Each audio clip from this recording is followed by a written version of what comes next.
नमस्कार। आइए सबसे पहले बात कर लेते हैं आपकी कनिष्ठ उंगली के लिए।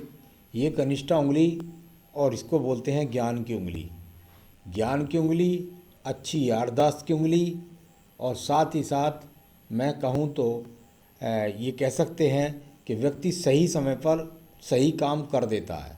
यानी कि कुल मिलाकर के कहूँ तो आपके पास वो बात, वो श्रेणी आपके पास में मौजूद है जिसके द्वारा आप दूसरे लोगों पर अपनी बातों का प्रभाव छोड़ जाते हैं। तो चलिए, दूसरे से बात करने का तरीका आपके पास बहुत अच्छी तरीके से मौजूद है। साथ ही साथ बात करते हैं आपकी सूर्य की उंगली की। सूर्य की उंगली और यहाँ पर सूर्य की उंगली अपने आप में देखें तो बिल्कुल ठीक ठाक आपके पास में मौजूद है। यानी कुल मिलाकर कहें तो बहुत ज़्यादा कड़ी नेचर के नहीं, बहुत ज़्यादा सॉफ्ट नेचर के नहीं, कुल मिलाकर के आप अपने जीवन में, क्योंकि इसकी बृहस्पति से ज़्यादा लंबाई है सूर्य की, तो ये बात निश्चित है कि व्यक्ति जो जीवन में चाहता है उसको अपने इरादों के बल पर पूरा कर जाता है। यहाँ पर दिखलाने वाली आपकी ये सूर्य की उंगली भी मौजूद है। चलिए, इसके लिए एक बात और बताऊंगा आपको। यहाँ शनि की उंगली के साथ जब ये उंगली जुड़ जाती है तो ये यहाँ पर अच्छा शुभ चिन्ह नहीं माना जाता। जब इस तरह का गैप आपकी दोनों फिंगर्स के बीच में आएगा तो वो इस बात को दर्शाता है कि आप अपनी व्यवहारिकता के कारण परिवार से आपके रिश्ते में खटाव आ सकती है। माता पिता की सेवा नहीं कर पाते हैं किसी न किसी कारण की वजह से, और परिवार का साथ नहीं मिलता है। तो ये साथ ही साथ आपका अपना व्यवहारिक भी है, इसमें आपके व्यवहार का भी रोल इसमें थोड़ा सा माना जाता है। अब बात करूंगा यहाँ पर आपकी शनि की उंगली की। शनि की उंगली और शनि की उंगली यहाँ बहुत टर्न लेकर के एकदम सूर्य की उंगली पर चढ़ने के लिए तैयार। यानी कुल मिलाकर के यानी शनि की ढैया, शनि की साढ़े साती और शनि की महादशाएं जब जब आपके जीवन के अंतर्गत आएंगी तो आपको काफ़ी परेशानियों का सामना करना पड़ेगा, आर्थिक रूप से और व्यवहारिक रूप से और स्वास्थ्य के रूप से, तीन रूप से। ये जब ये जो ग्रहण जो आपके पास स्पॉट काला ब्लैक तिल है, इसके कारण व्यक्ति को जीवन में धन जैसी चीज़ उसकी कोई मोटे रूप में ले जाता है। यानी कि मोटे रूप से कोई ना कोई व्यक्ति आपका धन ले लेगा किसी भी तरीके से, और वो अब वापस भी आपके पास नहीं लौट करके आएगा। आइए बात करता हूँ मैं आपके एक और पद की, जिसको बोलते हैं बृहस्पति की उंगली। बृहस्पति की उंगली थोड़ा सा अलगाव लेकर के है, ज़्यादा पूजा पाठ नहीं, सामान्य रूप से व्यक्ति की पूजा पाठ अपने जीवन के अंदर होती है। यहाँ छोटे बड़े सभी लोगों के साथ में व्यक्ति का व्यवहार होता है, तो व्यवहार अच्छा है और यहाँ कुल मिलाकर पूजा पाठ के लिए समय कम है। इस प्रकार को दर्शाने वाली आपकी ये बृहस्पति की उंगली है। अब बात करूँगा यहाँ आपके बुध पर्वत की। बुध पर्वत और यहाँ एकदम सूखा बुध पर्वत, यानी कोई रेखा यहाँ पर मौजूद नहीं है। पर्वत भी आपका दबा हुआ है, पर्वत भी दबा हुआ, कोई रेखा भी नहीं। तो यहाँ पर इस समय जो स्थिति है वो धन की कुल मिलाकर के बहुत अच्छी अनुकूल तो नहीं है, और साथ ही साथ यहाँ रेखाओं का ना खड़ा होना ये बहुत अशुभ चिन्ह कहलाता है, खास तौर से संतान सुख के लिए। तो संतान सुख में के लिए कम से कम यहाँ दो रेखाएं या एक दो तीन कुछ रेखा तो यहाँ खड़ी होनी अनिवार्य है संतान सुख के लिए। साथ ही साथ अच्छे धन के लिए पर्व का अनुकूल होना। सामान्य पर्वत है तो सामान्य धन की प्रक्रिया आपके पास वर्तमान में बनी हुई है। बात करता हूँ आपके सूर्य पर्वत की। सूर्य पर्वत पर ऐसा कोई भी चिन्ह नहीं है जिससे मैं कह सकूँ आपको राज्य सरकार से संबंधित कार्यों से लाभ मिलेगा। कुल मिलाकर के बस ऐसा व्यक्ति को हो सकता है कि कोई सरकार का टेंडर्स वगैरह ले लें और उसमें आप काम कर लें। यहाँ कुल मिलाकर यश सम्मान की कोई यहाँ लाइन नहीं, कोई सरकारी जॉब की लाइन नहीं आपके हाथ के अंदर मौजूद है। चलिए, एक और रेखा की बात करता हूँ। ये रेखा आपके पास है, इसे बोलते हैं बुद्धि रेखा। देखिए, ये रेखा का महत्व है आपके जीवन में सबसे ज़्यादा। ये क्या रेखा है? ऐसे व्यक्ति वो लोग होते हैं, ये ज्ञान की रेखा है, शिक्षा की रेखा है, लेकिन ज्ञान शिक्षा का मतलब आप पढ़ाई से ना समझें।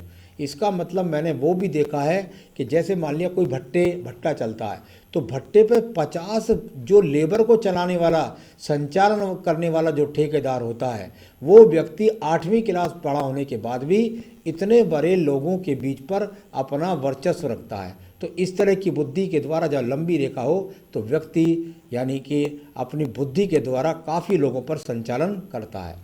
चलिए, अब बात कर लेता हूँ यहाँ मैं आपके सूर्य के बाद शनि पर्व की। शनि पर और शनि पर अनुकूलता के साथ ये जाती हुई रेखा, यानी कि ये बात निश्चित हो गई, जीवन के अंत समय तक आपके पास निरंतर रूप से आप अपनी मेहनत से धन के आगमन प्राप्त करते रहेंगे। ये यहाँ पर इस प्रकार का आपकी रेखा का फल है। अब बात करता हूँ बृहस्पति की। जहाँ आपका बुध पर्वत अनुकूल नहीं था, वहीं बृहस्पति पर भी यहाँ देखता हूँ तो कोई अच्छे चिन्ह यहाँ पर मौजूद नहीं मिले। ये रेखाएं भी हैं तो बाहर की तरफ जा रही हैं। जब इस तरह की रेखाएं जो खड़ी हुई बाहर की तरफ जाती हैं तो ऐसे व्यक्ति को अपने जीवन में मकान जैसी चीज़ बनाने में बहुत ज़्यादा परिश्रम करना पड़ेगा, तब जाकर भी उसको, अगर वो कर्जे से ले गया तो ले गया, वरना बहुत असंभव हो जाता है। साथ ही साथ वैवाहिक सुख के लिए भी अच्छे संकेत नहीं दर्शा रहा आपका बृहस्पति पर। आइए हृदय रेखा की बात कर लेते हैं। हृदय रेखा और साथ ही साथ हृदय रेखा शनि पर्व तक जाकर रुक गई। और अगर एक तरीके से मैं कहूँ तो देखिए, ये जरूर इसका इंडिकेशंस होता है कि शनि पर्व तक जब आपके कोई हृदय रेखा पहुँचती है तो ऐसे व्यक्तियों के कई औरतों से संबंध पाए जाते हैं। ऐसे व्यक्ति के अंदर किसी भी के लिए भी कई जिस औरतों से संबंध बनाए, जिनके साथ संबंध बनाए, उनके लिए भी वो अपने मन में कोई ज़्यादा बड़ी हृदय की भावना नहीं रखते हैं। तो कुल मिलाकर के ये थोड़ा सा कड़वा लगता है, लेकिन अधिकतर देखने में आता है कि ऐसा व्यक्ति किसी का, लेडीज का जिसे संबंध बना कर रखता है, उसका सगा नहीं होता। तो यहाँ शनि पर्वत तक पहुँचना हृदय रेखा का इस प्रकार के फलों को देता है। वैसे सिर्फ इन फलों को जोड़ करके आप हृदय से अच्छे हैं, कोई रोग भी नहीं है, और बात खुल कर के जो कह दी वो कह दी भी इस प्रकार के व्यक्ति है। तो थोड़ा उस तरफ ध्यान रखने की बात कैसे समझ लीजिए, जैसे भी समझे आप। अब बात कर लेते हैं हम आपके यहाँ पर सीधा मंगल पर्व की। मंगल पर्व और मंगल पर्व का यहाँ इन्वॉल्वमेंट, यानी कि कुल मिलाकर के यहाँ से रेखाओं का शनि पर्वत की तरफ देखना और यहाँ से जाकर के इसका संबंध शनि पर्वत के नीचे पहुँचना, मंगल पर्व से निकलने वाली रेखाएं आपकी लगातार साहस के द्वारा और ये धन पर्व तक पहुँचने वाली ये स्थिति आपकी मंगल रेखाओं की। यानी कि एक सवाल आपका मैं यहाँ जवाब दे देता हूँ। इसको कहते हैं प्रॉपर्टी और कंस्ट्रक्शन के काम। 101% आपके प्रॉपर्टी और कंस्ट्रक्शन के काम बनते हैं, क्योंकि द्वितीय मंगल पर्व भी यहाँ अनुकूल स्थिति में है। एक छोटी सी रेखा भी यहाँ पर मौजूद है। तो यहाँ आपको ये काम ही आपका फलित है, इसको करते रहिए। इसमें कोई भी कहीं से कहीं तक कोई भी दिक्कत आपको नहीं आएगी। तो एक तो ये हो गया। दूसरा, आपने कहा था कि भविष्य में धन कैसा, तो देखिए धन की भी मैंने स्थिति आपको बता दी है कि, और मैं 45 वर्ष के बाद भी देख लूँगा कि धन की स्थिति भी आपके जीवन में अनुकूल है। चलिए बात करता हूँ आपकी एक और रेखा की, जिसको बोलते हैं बुद्धि रेखा। बुद्धि रेखा, और देखिए बुद्धि रेखा का उदय कितनी देर से जाकर हो रहा है। यानी कुल मिलाकर यदि मैं पीछे की तरफ देखता हूँ तो यहाँ जब इतना सारा गैप लेकर के व्यक्ति की बुद्धि रेखा चलती है, तो आपने एक सवाल भी कहा कि समय पर काम पूर्ण नहीं होते, काम में बाधा बहुत आती है। इतना सारा गैप देने के बाद जब बुद्धि रेखा का उदय होता है तो व्यक्ति अपने डिसीजन को लेने के बाद में बहुत जल्दी कर जाता है, और इस कारण से बुद्धि से बहुत ज़्यादा कैलकुलेशन नहीं करता, और उसमें क्या है कि व्यक्ति को अड़चनों का सामना करना पड़ जाता है। इसलिए आपके समय पर वो काम पूर्ण नहीं हो पाते। लेकिन अब जब इसको आगे आगे मैं देखूंगा तो आपके जीवन में इसका रोल बहुत अच्छा होने वाला है। अब आप सही रूप से फैसला अपने जीवन में लेंगे और वो काम आपके पूर्ण भी होंगे। तो चलिए ये मैंने आपको बताया। अब बात करते हैं हम यहाँ पर सीधा सीधा आपकी यहाँ चंद्र पर्वत की। चंद्र पर्वत और पूर्ण अनुकूलता के साथ चंद्र पर्वत है। कोई विदेश यात्रा नहीं, कोई दूर की यात्रा नहीं। आप चाहें तो इस काम के साथ साथ पेट्रोल का काम, डीजल का काम, शराब का काम, या जूस का काम, दूध का काम, या तो यहाँ कुल मिलाकर के लिक्विड संबंधित काम भी अगर करेंगे तो उसमें भी आपको सफलता प्राप्त होगी। यहाँ इस प्रकार को दर्शाने वाली ये रेखाएं भी मौजूद हैं। चलिए अब बात हो गई। इसके बाद में आपकी बात करता हूँ मैं सीधा सीधा भाग्य रेखा की। भाग्य रेखा, और यहाँ भाग्य रेखा का यहाँ जो उदय है ये इस तरीके से निकल करके, जब व्यक्ति यहाँ से अपनी लेकर के चलता है, तो ऐसे व्यक्ति की कोई बात गुप्त नहीं रह पाती है जब यहाँ थोड़ा रेखा अलग हटकर चलती है। साथ ही साथ ये आपके जीवन में भाग्य रेखा निरंतरतः एक ही काम पर चली जा रही है।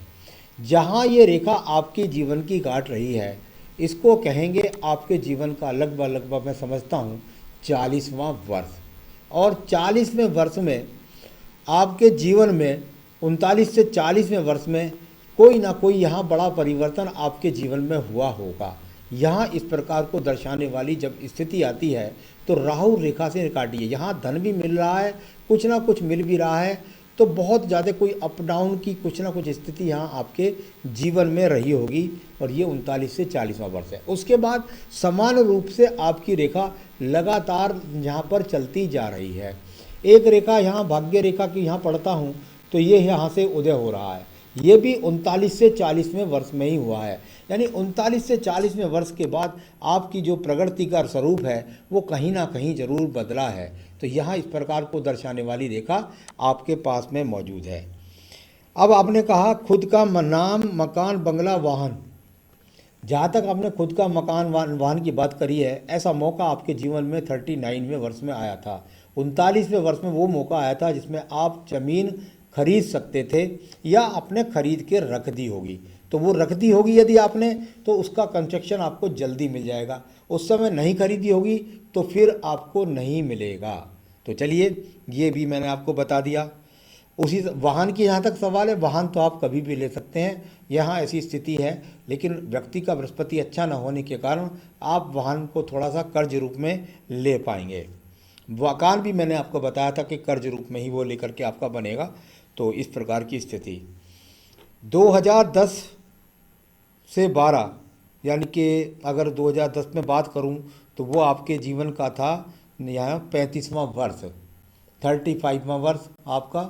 और 35वें वर्ष में आपकी शादी हुई, 2012 में जाकर ये तलाक हो गया। ये यहाँ पर काटने वाली रेखाओं ने बताया। तो ये है यहाँ पर आपका तलाक हो गया, तलाक जैसी इस मतलब पत्नी चली गई। और अब आपकी तलाक की स्थिति के लिए आप पूछ रहे हैं, तो बता देता हूँ मैं आपके लिए। फरवरी में केस चला है, तलाक होगा कि नहीं। देखिए ये क्रॉस का चिन्ह और दूसरा ये क्रॉस का चिन्ह, दो क्रॉस के चिन्ह पक्के रूप से वो बताते हैं स्थिति कि जीवन में आपको तलाक तो होना ही था। तो तलाक आपका 100% होकर के रहेगा, इसमें कोई भी दोहरा नहीं है। और ऐसा हो सकता है कि ये आपको जो आपके जीवन के अंदर जो ये इसका फैसला जो है वो लगभग अभी 2022 तक आपको मिल पाएगा। तो चलिए 2022 से पहले फैसला नहीं होगा आपका। तो ये भी स्थिति आपकी हो गई। आपने कहा क्या दूसरी शादी, बच्चे होंगे। दूसरी शादी के लिए यहाँ देखें यदि, तो यहाँ कुल मिलाकर के अभी बृहस्पति से वो रेखाएं नहीं है। लेकिन यहाँ अगर मैं बात करूँ तो थोड़ा सा ऐसा लगता है दिखने में कि आपको थोड़ी सी पूजा पाठ स्वयं करनी होगी और उसके बाद आपकी दूसरी विवाह का संकेत बिल्कुल है।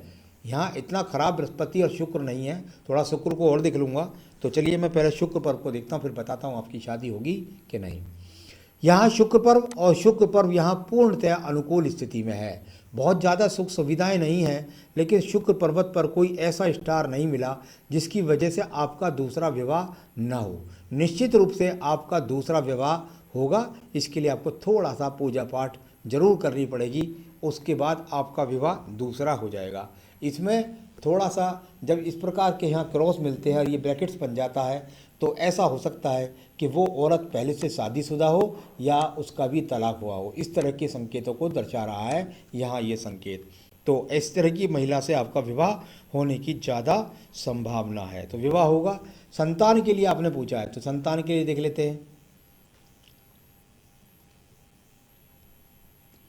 आपके हाथ के अंदर शुक्र पर्वत पर संतान का चिन्ह नहीं दिखाई दे रहा, यानी कि ऐसा कभी नहीं मानना चाहिए कि आपकी संतान नहीं होगी, क्योंकि पत्नी के हाथ से भी संतान उत्पत्ति, पत्नी ही कारक होती है संतान उत्पत्ति की। तो संतान पहले विवाह करिए, फिर संतान उत्पत्ति का भी हो जाएगा ईश्वर कृपा से। तो चलिए आपकी सारी रेखाओं को बताया। अब मैं बताने वाला हूँ आपके पास आयु रेखा के बारे में।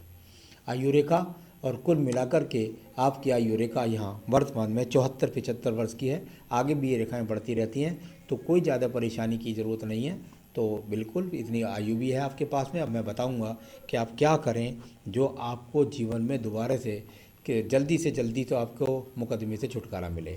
तो देखिए, इसके लिए आपको मुकदमे से छुटकारा पाने के लिए आपको यहाँ हनुमान जी के मंदिर में जाना पड़ेगा और वहाँ जाकर के 4 आप जो है बेसन के लड्डू चढ़ाइए, साथ ही साथ वहाँ पर एक चमेली के तेल का दीपक जलाइए और 7 टाइम 7 बार हनुमान चालीसा पढ़िए। तो ये पक्ष मुकदमा जल्दी से जल्दी आपके पक्ष में हो जाएगा। दूसरी बात, फिर उसके बाद जिस तरह का विवाह की मैंने बताया है उस तरह का आपका विवाह होने की संभावना है। तो उसके लिए आप साथ ही साथ किसी भी देवी के मंदिर में प्रत्येक शुक्रवार के दिन जाइए। पुखराज आपने पहन ही रखा है, प्रत्येक शुक्रवार के दिन जाइए और जा कर के आप वहाँ कभी चीनी का, कभी दूध का, कभी बूरा का, कभी मीठे का, और एक बार देवी को सारे वस्त्र भी जरूर पहनाएं देवी के मंदिर में जा कर के। और फिर उनसे प्रार्थना करें कि मेरे विवाह को जल्दी संपन्न करें, मुझे संतान सुख दें। बस इतना करिए, आपके जीवन में सुख लौटेगा। नमस्कार।